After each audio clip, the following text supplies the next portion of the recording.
Welcome to our video on entering the United States. This video describes how you should behave when you travel to the United States and arrive at the airport to successfully pass immigration and custom controls. As for the important step that comes before obtaining your United States visa, please see our separate video on the consular interview. Let me just summarize the consular process at the consulate for you.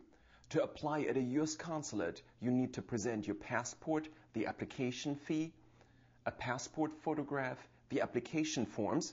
Currently, it is the DS-156 for everybody and the DS-157 for certain males, but these are being gradually replaced by the DS-160.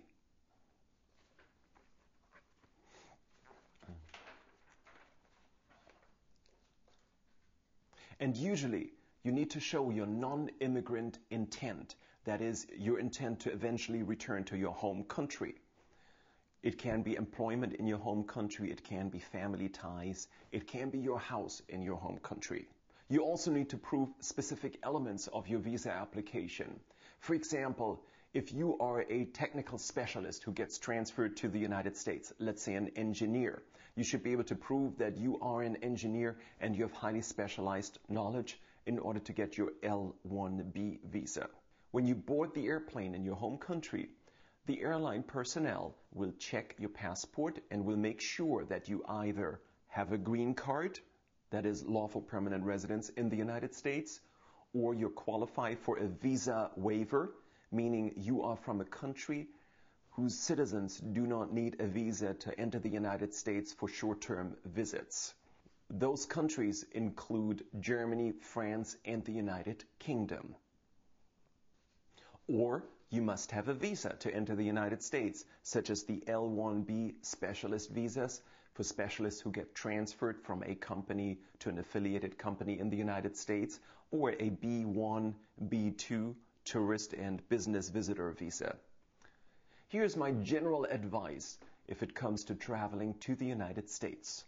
Number 1, be reasonably well dressed. You may end up sitting right next to the actress Angelina Jolie and you want to give a good impression.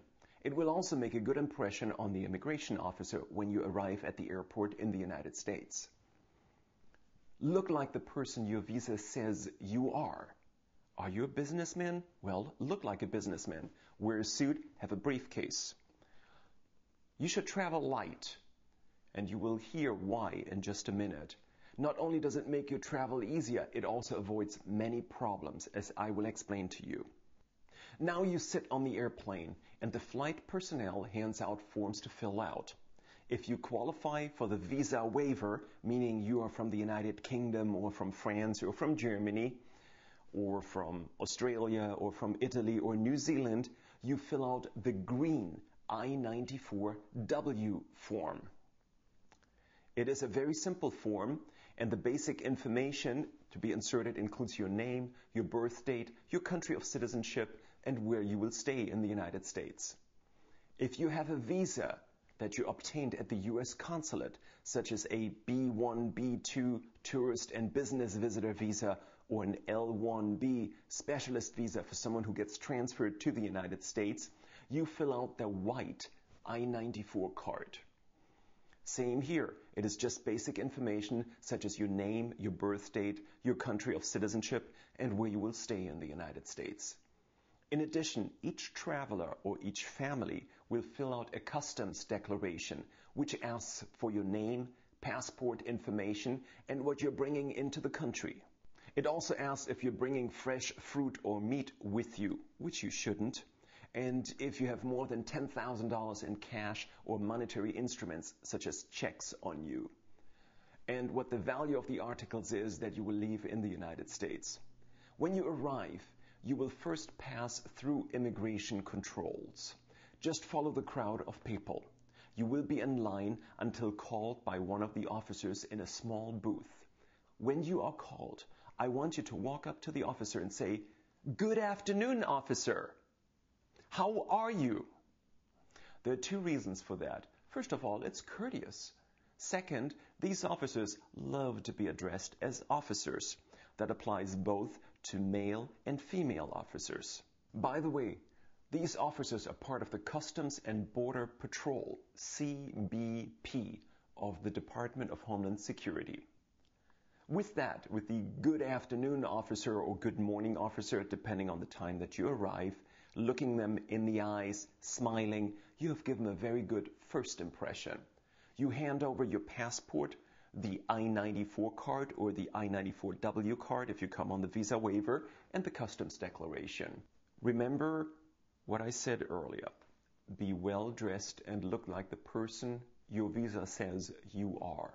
If you are a manager on an L1A visa, you should not have a ring through your nose and wear a t-shirt with skull and crossbones.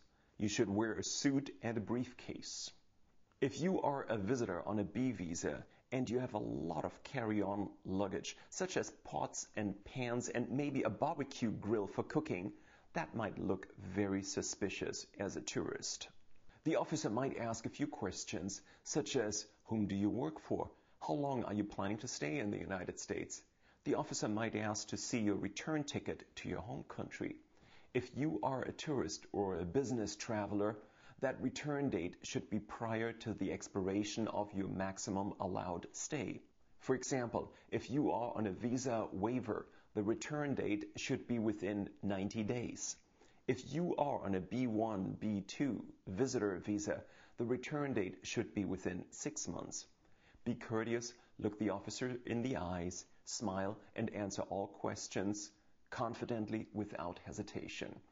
Because of the U.S. visit rules, the officer will scan your 2 index fingers, left and right, and take a digital photograph.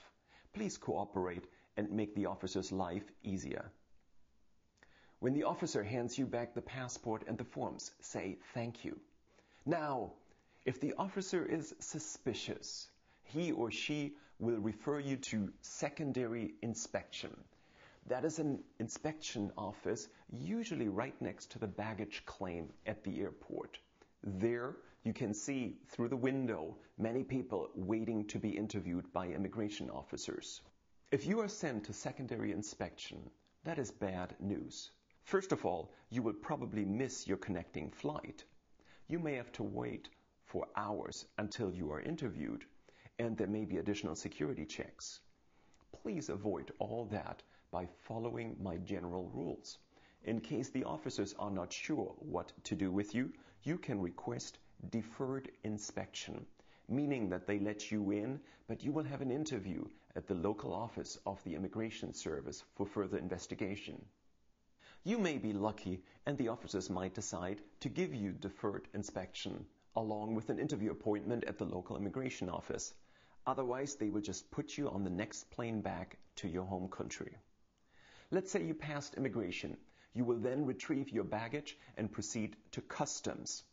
In line at customs, hand your passport and the customs declaration to the officer with a nice, "Good afternoon, officer. How are you?"